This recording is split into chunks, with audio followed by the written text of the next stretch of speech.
Guys, tingnan nyo yung pang-spray ni ate. Sobrang oily kasi ng buhok ni ate. In-spray lang niya. Tapos, parang natuyo agad yung buhok niya. And parang naging okay na agad. Diba? Ang galing. So, ayan guys, sabi, yung spray daw na yun nakaka-dry. So, medyo basa-basa yung buhok ko guys. Ayan, kita nyo naman. And guys, buti na lang meron akong pang-spray. Ayan o, bago pa to guys. Wait lang, buksan natin. So, ayan guys. Excited na ako kung totoo ba yun. Kaya naman, let's go.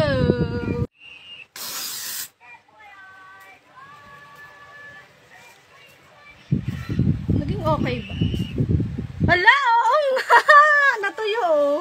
Oh, medyo natuyo. Dagdagan pa natin. Ang gabango niya oh guys.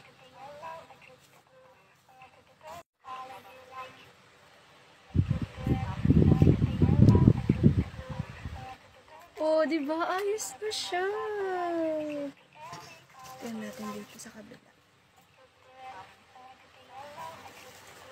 Oh. Oh, diba? Compare mo naman sa isa kanina. Oh, ayos ba? Ganda. Guys, ang ganda na tong spray na to. Kaya ako sa inyo, bumili na din kayo. Tingnan nyo naman yung buhok ko. Oh, natuyo siya, oh. Akala ko nung una, ano to, spray net yung tumitigas. Hindi pala. Oh. Pwede to sa pagka nagmumul ka, tapos haggard na yung buhok mo.